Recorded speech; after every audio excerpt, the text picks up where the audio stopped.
kami ngayon sa emission testing kasi every year, nung experience mo pag gumagamit ka ng top-down na car. Sarap. So, nagbabayad ka ng monthly ng sasakyan mo, plus insurance, and syempre yung mga requirements ng state. Yeah. And for today guys pala, may interview kami kay nurse photographer. Good morning guys! Welcome to Andrew Judge TV. Hello!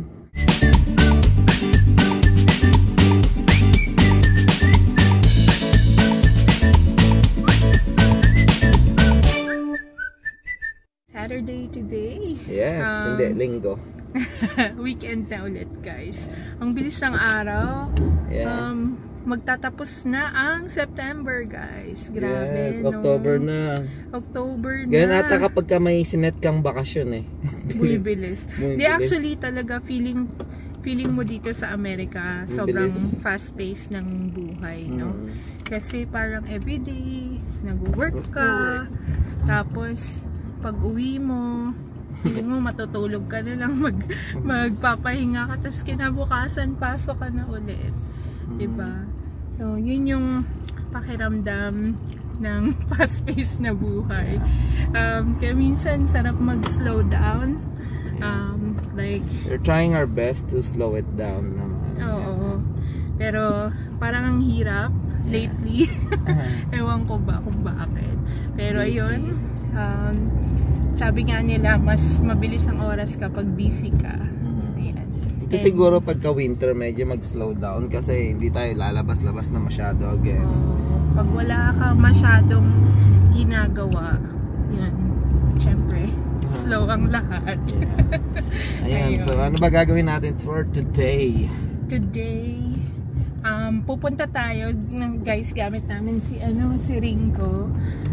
Pupunta kami ngayon sa emission testing kasi every year kailangan magpa-emission test ng mga sasakyan kapag ang sasakyan mo ay I think more than 7 years old na, I believe, guys. And si Ringo, ano na to? Please correct me if I'm wrong or mag-search si Judge, ilagay mo na lang hal. Pero parang nasabi ko yung last year, nakalimutan ko na. Ayun, basta kailangan siya ng emission testing dito sa Illinois. Pag matanda na yung iyong sasakyan. Wow, parang matanda na si Ringo. Yeah. Old na siya kasi more than 5 years na. 2017. Ayun. And alagang-alaga to ni Judge kasi hindi parating niya mang ginagamit lately. Kasi sobrang nag-e-enjoy siya pag magda-drive nito. And yun, 26,000 yung mileage niya. Punta kami, samahan nyo kami guys, and then bibili na rin kami ng sticker, no? So usually yung emission test tsaka yung renewal ng registration, usually magkasama yun. So yun. Bye guys. See you later.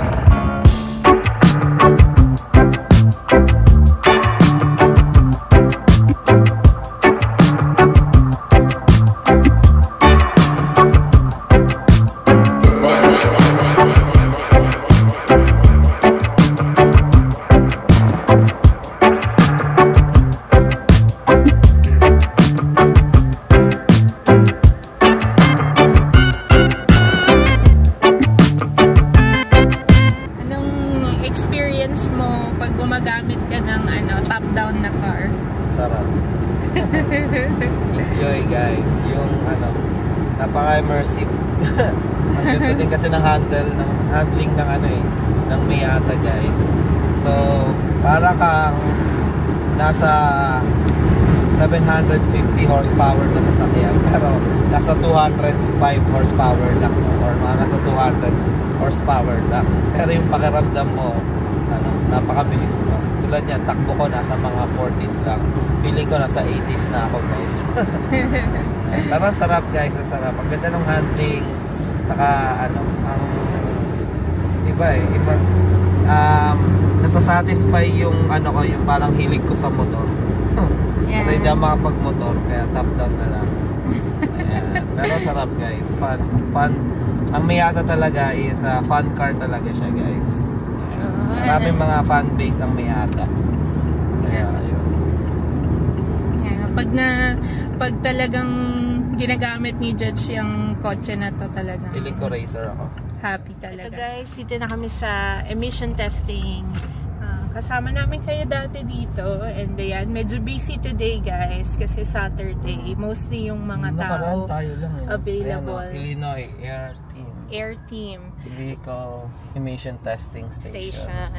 Yan. Ang waiting time 2 minutes lang naman. Not bad. And actually guys, free ang emission testing. So, wala kayong babayaran pag nagpa-emission test kayo. However, kapag nakita nila or nag-fail kayo sa testing, kailangan nyo syempre ipa-check yung sasakyan nyo sa mechanical nyo. And yun yung may bayad. So, ayan na guys. So, ayan. Ito na ang ating emission test center. Doon ka na lang. Maraming available. Ito. Matatapos na to eh. Ayan. Ayan. And dito din, pwede na ka na din bumili ng sticker. Sa lahat ba ng state yan? Hindi. Dito lang sa Illinois. I believe, sigurado ako dito sa Illinois kasi ginagawa natin. Pero hindi ko alam sa ibang state, guys. Yeah, kasi alam ko per state yan eh. Yeah. Always, search na lang, guys, kung ano yung mga kailangan yung gawin kapag magre-register kayo ng inyong sasakyan or kung kailangan nyo pa magpa-emission testing. Pero dito talaga sa Illinois, ano yan, kasama siya sa state. Naglagay lang sila ng parang cord. Tapos yung titignan na ni Kuya dun. Tingnan natin kung anong resulta. Tapos na. Ang bilis lang guys. And yan, binigyan kami kasi pwede ka nga mag-renew ng Illinois license plate sticker. Yan, wait natin kung pasado. Tingnan pasado natin. Kaya o hindi? Let's see guys. So, tingnan natin. So, hopefully pasado na para wala masyadong gastos. Pero, I doubt naman na bumaksak siya. Yeah. Si Ringo. We'll see. Pasado si Ringo. And dito kami magkukuha ng sticker. Ayan. Yan. Kinabahan ako pala ko, babaksak guys. Tagal eh. Yung pala may problema sa computer niya. Oo nga. Yan. Update na lang later. Okay pa yung emission ni Yes. Yung Ringo. Thank you Lord. Eh yung mga Tesla, hindi kasama yan. Ayun guys, syempre ang mga electric car, hindi syempre, walang emission yun. Syempre, safe yun. Kaya nga, good for the environment ang mga electric cars. Kaya wala siyang emission testing. However, napansin ko yung plate sticker ng mga electric car, mas mahal siya compare sa mga regular na engine vehicle, no? Yeah. Doon din bumawi. Ayun, sige, pasok na kami guys. Bye. Ayan guys, yung schedule nila dito guys, mga taga Illinois dyan. Ayan, ito sa Mall Loop Drive 3501. So ayan na, tapos na guys, ang bilis lang. Siguro lahat ng transaction na yun, umabot lang kami ng 5 minutes, 10 minutes. Mga 10, more than 5 minutes. More than 5 minutes. Yeah, parang gano'n. Magkano inabot? $160. Kasi may fee sila na $9. Yeah. Pero 160 for 1 year na yan, no? Yeah, for 1 year. So, yun guys, yung pag may sasakyan kayo guys, yung mga plate sticker, yan, gagastos pa rin kayo, no? So, dito sa Illinois, hindi lang namin alam kung saan, pero dito sa Illinois, pag may sasakyan ka, so nagbabayad ka ng monthly ng sasakyan mo, plus insurance, and syempre yung mga requirements ng state, no? Like tulad nga nito, plate sticker, 160. So, i-consider nyo rin yun, guys, pag bibili kayo ng sasakyan. Pinapatong lang namin, guys. Yeah. Para, ayan. So, ang expiration niya is next year ng August. Late na kami, Late guys. na. So, naka-Philippine license ako, guys. So, Philippines, let's go. So, yun, guys. Guys, kasi nilalagay na namin agad kasi minsan nakakalimutan namin ilagay. And pwede kayong tikitan, guys. Hulihan. Pagka-expired yung sticker nyo dito sa Illinois. So, ano masasabi mo sa transaction? Bilis. Ha? Bilis. You love it? Kung siguro sa Pilipinas yung mga ganyan, di ba, para mga LTO stuff. Baka, or kung ano pa man na ano sa ano. Baka mga 2 oras, no? May git. Talagang pipila ka pa. Ayan. Dito kasi, actually guys, kapag so, ayan. Dito kasi guys, pag hindi naman kailangan ng emission test yung sasakyan mo, pwede nga siyang i-transact online. Meron ka ma-receive na email from DMV and may PIN number doon. Pwede kang mag-online lang, makakuha ng sticker, tapos papadala nila sa bahay mo. Yeah. Share ko nga lang din, no, nung nasa Pilipinas nga kami, or nasa Pilipinas pa, na-experience ko yun, gigising ka pa ng 5 AM or like mga 4 AM pag mga may lalakarin ka sa mga government na requirements, kasi sobrang haba ng pila and at the same time ang tagal. So minsan pag maglalakad ka ng NBI, police clearance, kailangan mong pumunta doon ng mga 6 AM ng sobrang aga, pumila ka na, and then natatapos ka pa rin ng mga after lunch or lunchtime, mga ganon. So naalala ko noon pagka naglalakad ako ng mga requirements sa City Hall, no. So dito ibang-iba, sobrang bilis lang. So easy yung yung pag-process ng mga bagay-bagay dito sa US. Unless may problema ka, 'di ba? Ramdam mo dito, guys, yung binabayad mong tax. Ayan. So hindi na mapunta sa mga kahit pa nararamdaman mo talaga. So iba-iba talaga. Isipin mo kung ganun yung sa Pilipinas, walang corruption. And then yung tax na gagamit ng maayos, no, yung pera ng tao. Siguro hindi tayo magsasuffer sa Philippines ng ganyan. And siguro baka nandun tayo sa Pilipinas. Yeah, ayun. So ayun guys, later na lang. Saan tayo punta? Punta kami ngayon sa Manila Grocery naman, guys. So bibili kami pagkain kasi hindi na ako makakapagluto dahil ang fasting namin ay 11, and ang fasting is 11 AM.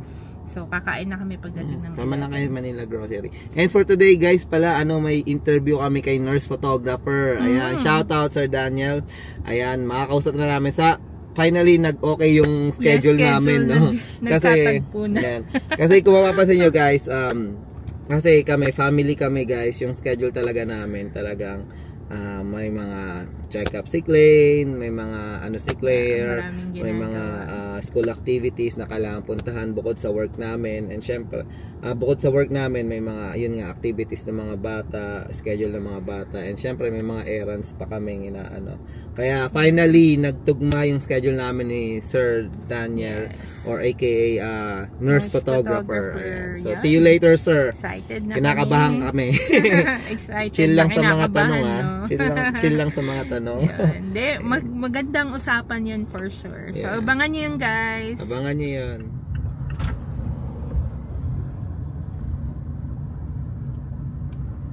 Guys, dito na kami, Manila Grocery. Ayan, guys, pasong-paso na din to sa inyo for sure. Yung vlog namin dito sa Manila Grocery. Kasi ito yung go-to restaurant or go-to grocery namin pagka Filipino store.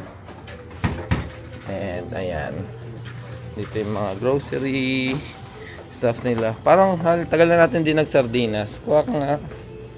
Gusto ko magsardinas mamaya. Kahit mga lang, 2. Ligo sardines. Ayan. Kaya nga, 2. Tapos sa itlog. Ayan. Yes, nag-request si Claire. Guys, $5.29. Ayan. Ito guys, itong sardinas, $2 pag ligo. Pag yung saba, $1.75. Ito miss ko sa Pilipinas. Yan. Yung pansit ganito na mura. Pero syempre, pag dito sa yeah. Ito na miss ko guys. Kasi may liga ako ng itlog tsaka sardinas. Parang sharsadong sardinas. Ayan. Ketchup din hal, UFC. Meron pa akong yellow spice. Gusto mo ng miswa? Yeah. Parang try naman natin isang miswa. Ayan. Syempre, kuha din tayong ketchup. Wala yung hindi manghang. Jufran. Parang gusto ko yung UFC. Okay yan. Yan. Tapos itlog. Guys, ito na naman yung technique namin ni Andrea, guys. Walang cart. So yung kung lang madadampot mo, yun lang yung yung kaya mong hawakan. Yun lang mabibili mo. Ito nakikita ko sa Team Alistante. Yan. Pero guys, nagwa-water lang kasi kami ni Andre eh. Siguro minsan pagka cheat day pwede yan. Sinigang mix guys, $1.25. Hindi kasi magluto si Andrea guys. Ayan, so hindi na kami bumibili ng gulay guys, no? Kasi may gulay na si Andrea. So napakalaking bagay ng pagtatanim ni Andrea. You're the best. Yes, magmumunggo na naman kami. Yes, meron pa, marami akong dahon ng sili guys. Isa sa paborito ko guys na luto ni Andrea is munggo. Yan. Ay, matagal na ako hindi sarap eh. Masarap ito magmunggo eh. So, ito pala yung mga presyo guys. Pag large, $18. Pag medium, 10. Then pag small, $6.99. Pero tingnan nyo guys, ang dami na yan. Ano na yan? Solid na sa amin ni Andrea yun. Minsan umaabot na ng dalawang kainan na. Dalawang kainan. Kasi si Claire di naman kumakain ng tinuguan. Iba ulam nun. Nandito yung mga ricados dito guys. Ayan. Peanut butter guys. Wow, grabe. Lilis. Masarap to hal. Yung lilis. Peanut butter. Masarap to. $11. So, tingnan mo guys. Ma-oil-oil pa yan. Yan yung binabayaran dyan eh. Sige nga. Tapos bili tayong tinapay.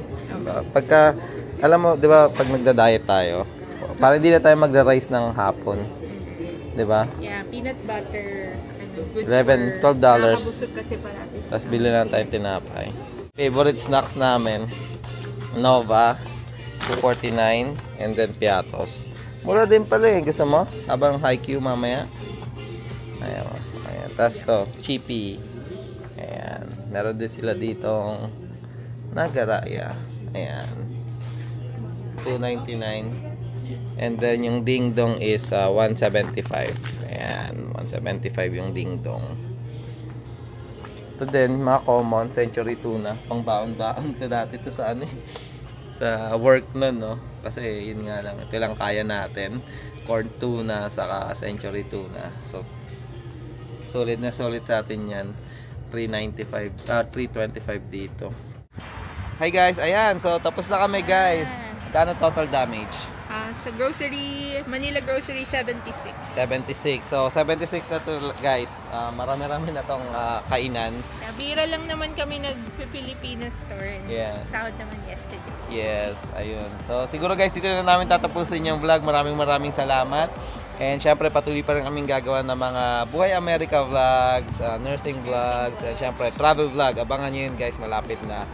And abangan nyo rin guys, yung interview namin kay nurse photographer. Sana supportahan nyo si Nurse Daniel, nurse photographer. Marami kayong matututunan dyan. Kami, ano lang naman yung nursing vlog namin is yung mga, ano lang kaya namin ma-share. Pero I think si nurse photographer, maganda yung platform niya. Mas maraming na-share. Kasi yung platform niya or yung content niya is like interviewing mga nurses, experiences ng mga nurses dito sa US. And yun, marami kayong makukuha information about sa paano nga ba maging nurse and nursing experience dito sa Amerika. Yan. So, supportahan nyo guys, nurse photographer. And syempre, abangan nyo kami doon guys sa interview namin. Hindi namin alam kung kailan niya ipopost, pero abangan nyo yun guys sa channel niya. Maraming salamat guys. Ingat kayo parating. God bless. Bye! And ayan guys, natuloy din. Ayan, napag-interview na kami kay Sir Daniel. Ayan, nurse photographer. Follow nyo siya. So, abangan nyo yung episode namin na to guys. Sobrang cool ng kwentuhan and saya. Yes. So, say hi naman. Yes, sir. Say hi to the vlog. Hi, everyone. Yep. Yung episode namin ni Andrea Judge soon. Yes. Thank you. Don't forget to subscribe. Yan. Follow nyo guys. Marami kayong matututunan kay nurse photographer. Yan. Ang saya ng kwentuhan. Sobrang gaan ng kwentuhan. Right? Oo, sobra. Nag-enjoy kami. And abangan nyo guys kasi syempre sobrang nag-enjoy kami. Meron syempre yung part 2. Yes, so, part 2.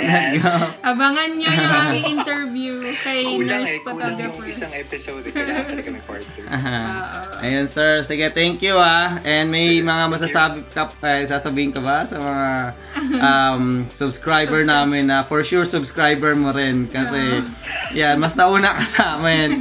And yan, for sure matutuwa sila kasi nagkaroon tayo ng collab. Ang hirap pala pag ikaw yung pag ako yung tinatanong. Oh, you know what? Gawin natin yan next time. Invite ka namin sa channel namin. Ayun. Just support our channel. Yeah. Pero cool yan. Yeah. So, thank you so much for this opportunity na makausapin. Yan. May interview kami ni Nurse. So, ayun guys. Maraming salamat. See you later. Bye.